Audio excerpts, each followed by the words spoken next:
Alright, good evening folks, it's Enforcer Matt and welcome back to another short war video, and today we have very big news coming out of the Kursk region of mainland Russia, because this morning we got incredible footage showing a major Russian assault repelled by the Ukrainian forces inside of Kursk this morning. It was insane footage to see, and about 6 waves of Russian assault troops were sent to attack the Ukrainians, which are currently conducting an offensive right now inside of Kursk, and all those troops and equipment were knocked out by the Ukrainians, and it was another massive win for the Ukrainian forces with their new Kursk offensive. We also saw that in Syria, it looks like the Russian ships are unable to evacuate the remaining equipment and troops which were left behind in Syria at the port of Tartus, and it looks like the Syrian government might be turning the Russians away and forcing them to abandon all that equipment that is left inside of Syria that has not been evacuated so far. We've also seen as well in another story that the Ingles air base fire is still not extinguished inside of mainland Russia, and Russia has now declared a state of emergency as the fire has gotten even worse out of control, and it looks like it could spread to surrounding areas. Also, we've gotten reports and also video evidence allegedly showing Storm Shadow missiles flying over Crimea this morning also. We don't know what the target was, but it looks like they were flying over Crimea earlier this morning. But with that, we are now jumping into our first article of the day, which goes to Blaskovka. And this is our biggest story of the day. Like I just mentioned, there was a massive Russian assault launched on the Ukrainians this morning in the Kursk region of mainland Russia, and Ukrainian soldiers completely repelled that enemy assault. They destroyed almost a company of the Russian army, and the defense forces burned tens of millions of dollars worth of enemy equipment, including tanks, BMP-2, armored personnel carriers, also buggies and lancets as well. And the occupiers suffered significant losses in personnel, and the losses were tremendous. Like, this was a major failure for the Russians, and the Ukrainians really got the Russians bad this morning. Like, it was a really bad defeat for the Russians in Kursk. And remember, this is mainland Russia. This is the Russian territory in which the Russians are suffering massive defeats inside of. So let's take a look at our footage here. I can't show the whole thing because there is a bit of some graphic footage in parts of it, but I can show the first part of the enemy drones also getting hit by the Ukrainians and also this equipment being taken out. So let's take a look.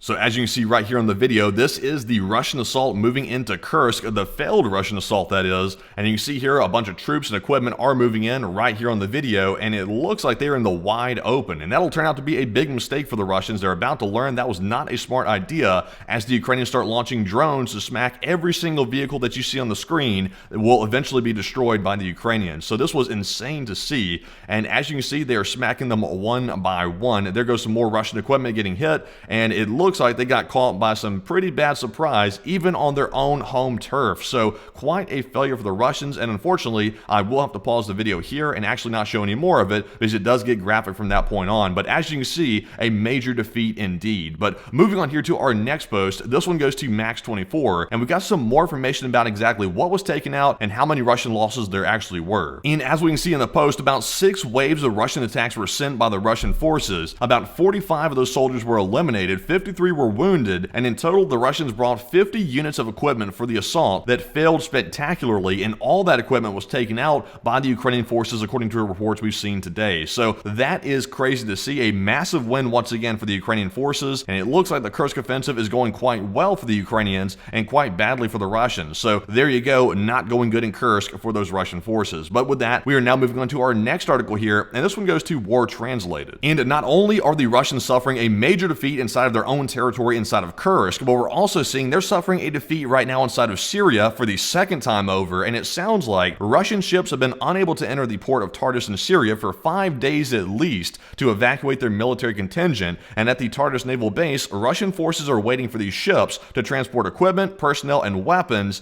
and it's likely that the new Syrian authorities are not granting permission for Russian evacuation ships to enter the port. So as you can see right here on the map, there are actually quite a few Russian vessels waiting out here. There's actually one right here you can see on the map, and it looks like it's been going sort of back and forth here, waiting to get back into the port of Tartus, and it sounds like they are not being allowed back in, and that might force the Russians to actually abandon a ton of that equipment which was left behind there on the port of Tartus. So that would be another big slap in the face to the Russian forces, and it sounds like that could be very likely at this point as we are hearing that they're not allowed back in. But we also got some more news here which goes to Brady Afric on Twitter, and we can see here a picture of all the equipment equipment left behind on the port. And as we can see right here in the satellite imagery from Planet Labs, there appears to be a lot of vehicles right here on the port of Tartus, and as you can see, the Russian forces are still on the ground here waiting to actually drive that equipment onto the ships and get it out of there to bring it to other areas. We presume that Russia will probably try to take the equipment either to Libya, or they might try to attempt to take it back to mainland Russia, but that's probably unlikely. They'll probably try to take this to Libya instead, but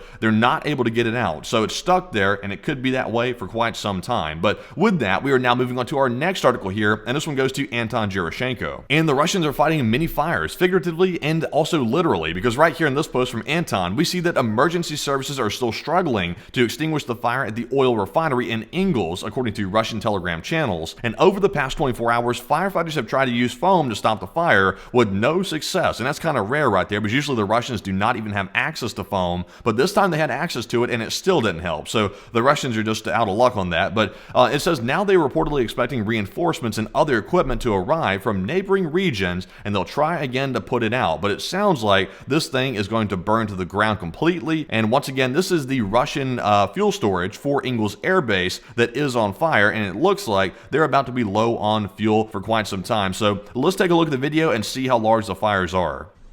And look at that. There is the fire right there at the Ingles fuel storage here, right there in Ingles, Russia. And as you can see, there's the firefighters on the ground. They actually are using foam. Like I said, I cannot believe they actually have access to foam, but they're not able to put this out either due to a lack of proper training, or maybe the fire is just too severe to actually put it out. But it looks like the Russians are failing yet on this front as well. And Ingles is burning to the ground even to this day. It's been on fire for, I think, about a day or two now, and they are still not putting it out. So quite crazy to see. But we also have some more news here, and moving on to our next post, this one goes to Osint Yuri, and we're hearing that the fire at Ingles has gotten so bad at the aviation fuel storage facility that apparently they've declared a state of emergency in the Saratov region, as the fire has gotten really badly out of control, as we saw. And here is the competent Russian government. They are showing up to let the people know that they are safe and they care about the people, allegedly. But there they are in their mobile command post back there, and they've declared a state of emergency inside of Russia as a result of that fire. So quite serious indeed. But with that, we are now moving on to our next article here, and this one goes to Osint Yuri again, and we have some news coming out of Crimea that you might want to hear, because we're hearing on the Russian back channels and the Russian Telegram channels that they claim that there are missiles flying over Crimea, and we also saw video evidence to actually back that up, and they look and sound a little bit storm shadowy, according to Osint Yuri, and I think I actually might have to agree with that. They look a little storm shadowy to me, and it's a very cloudy day there in Crimea, and it looks like it's about to get cloudier. So let's take a look at the video and see the missile flying over.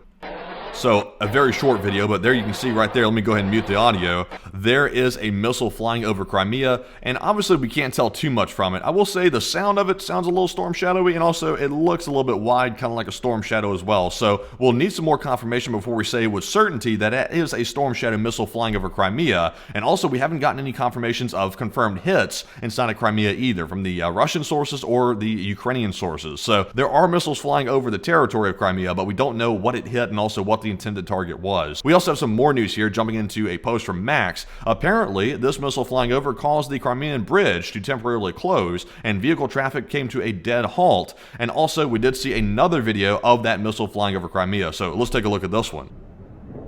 And there goes the missile right there. And another very short video, actually, just showing you the missile flying through itself. This one, you really can't see anything, except you do see a projectile flying through the sky that appears to be a missile. But that caused the Crimean bridge to temporarily close this morning. And once again, we don't know exactly what this was going for or what it hit. We'll have to find out probably tonight on the stream, actually. So be sure to tune into the stream to hear more about that. But we're also moving on to our next post here, and this one goes to War Translated. We're getting more reports of stuff burning inside of Russia, and this time we're really not even sure what it is, but it's a very, very big fire inside of Kursk, and we're being told by War Translated that something is burning heavily on the border of the Starolovsky district and the Kursk region. And meanwhile, Russian public pages reported a drone attack by the armed forces of Ukraine and claimed that their air defense shot down all the targets as usual, but only a little bit of debris fell on the territory of an enterprise. And it must have been very big debris to cause a fire like this, because it looks like a very, very big one. As you can see right here, here's a picture of the Kursk fire, and it looks like something is really blazing out out there, and here's how large it is from a distance. You can see it literally from miles away. So we're being told that this could be maybe some type of chicken coop or some type of chicken farm, but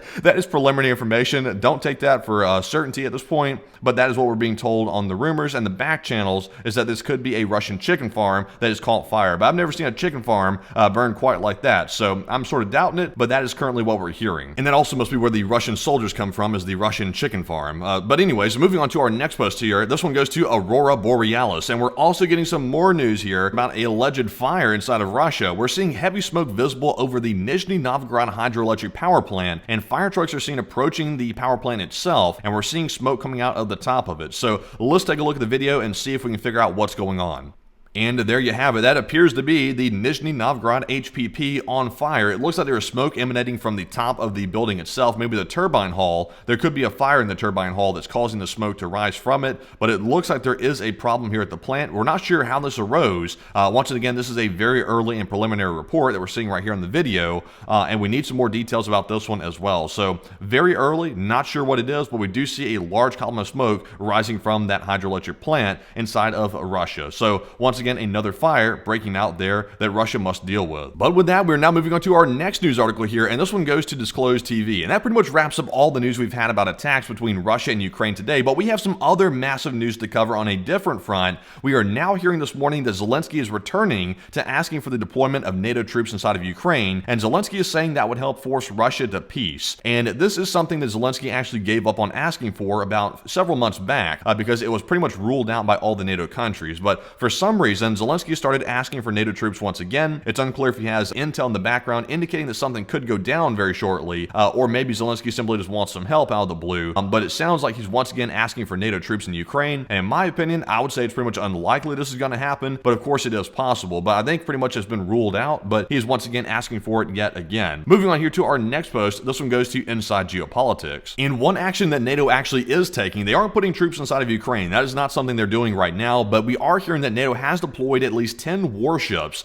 to guard the underwater infrastructure in the Baltic Sea, according to YLE, which is Finland's national public broadcaster. So we had heard that NATO was going to beef up the presence in the Baltic Sea and also other areas around our ally states, and it sounds like we've done that right now. Deployed about 10 warships or so to make sure no more ships are dragging anchor over data cables and power cables in the area and trying to sabotage our infrastructure. So that is a good thing indeed, and it sounds like we've deployed quite a few warships to monitor the area. So hopefully that will deter more actions of sabotage. But with that, we're now moving on to our next article, and this one goes to the Kyiv Independent. And I think at this point, pretty much everybody knows the North Korean troops are not effective inside of Russia whatsoever. People were fearing that maybe the North Korean troops might change the game somehow, but they have not changed the game in favor of Russia. In fact, they've only changed the game in favor of Ukraine. So about 4,000 North Korean troops have been eliminated or wounded fighting against Ukraine, Zelensky told us today. Quite a big number, actually. That is just the North Koreans, about 4,000 or so. And the North Korean troops fighting alongside Russian forces against Ukraine have suffered 4,000 casualties, like I mentioned, and it looks like, Zelensky said at the Ramstein, Putin is not just maintaining his investment in aggression, he's doubling down, and he's even started hiring soldiers from North Korea to keep the war going. So it sounds like Zelensky is still worried about it, and he's asking for help from Ramstein and also the NATO alliance to make sure that he can keep defending his country. But moving on here to our next situation, this one goes to War Translated, and we've also heard some very positive news here. It sounds like the United States just approved the latest aid package to Ukraine worth about $500 million, and the package includes missiles for Ukraine's air defense, shells, air-to-ground missiles, and also equipment to support Ukrainian F-16. So nothing really super crazy in this aid package. It sounds like mainly it's maintaining the weapons that we've currently sent over there right now, including the F-16s, and also sending more ammunition and shells, which of course Ukraine does need to keep the war going on their side,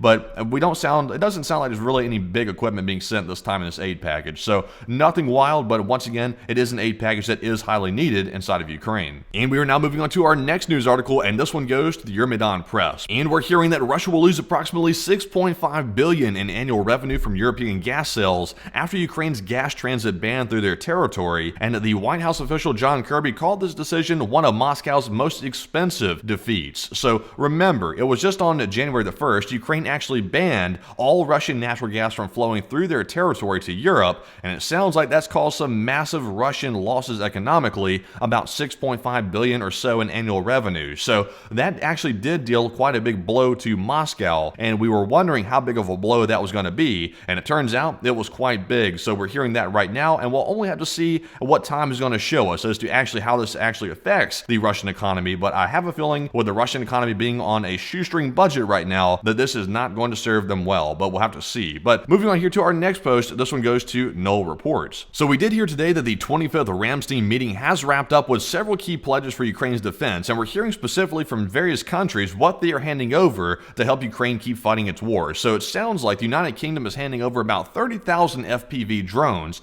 and that is a very, very large number of FPV drones. That's probably the largest thing we saw coming out of the Ramstein meeting, was the UK stepping up with these drones. We're also hearing that Norway allocated $61 million to support the coalition of drones. Germany also announced the additional air defense systems and also Iris-T missiles and armored transport vehicles. Poland's preparing a new military aid package, and it sounds like the EU is offering to step up if the US wants to step away from helping Ukraine. So once again, we are seeing very big promises coming out of the Ramstein meeting, and hopefully the promises are held up on the ends of these allied countries. And also one more notable thing as well, they did say at the Ramstein meeting that Ukraine will certainly, with 100% certainty, be funded at least through 2027. So that gives you some indication as to how far the EU and also European countries think this war could actually last. It could last through 2027, at least according to the information we're hearing from Ramstein. So that is some very big news, and also very promising to hear that these countries are still stepping up to support. But with that, we are now jumping on to our next post here, and this one goes to Alexandru C4. And in our last post here, we do get some news from Finland's foreign minister. They are speaking to Reuters here, and they said that NATO membership is Ukraine's best security guarantee. So this is one of the first public calls I've actually heard of a NATO country actually saying that NATO might be the way forward for Ukraine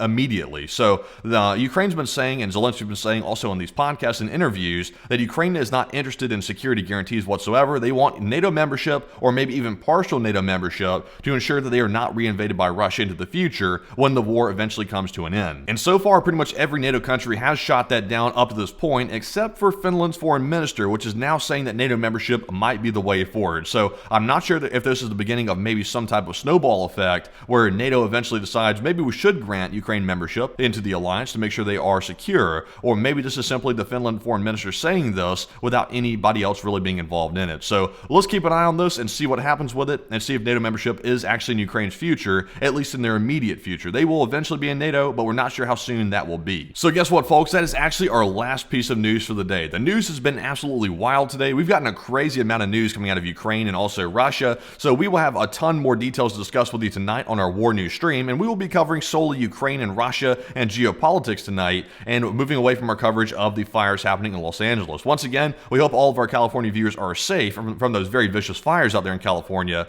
and we do have big news to cover tonight once again on Ukraine. So if you enjoyed today's video, smash that like button and let YouTube know you enjoyed the video. Also subscribe to the channel as well to keep up to date with the videos being released by the channel, and also go down below and leave a comment and put down their LSA and let us know you enjoyed the video. We appreciate seeing those kind comments down there, and it does mean a lot to us. And also, if you want to support the channel financially, you can go on our Patreon page. The link is in the description below for Patreon, where you can go down there and sign up for a monthly membership and support the channel that way. And a huge thanks to our Patreon supporters, by the way. You are a huge reason why we're able to keep running the channel, and we appreciate that very much. But with that, folks, be sure to join us tonight at 10 p.m. Eastern for our next nightly War News stream. And with that, bye-bye for now.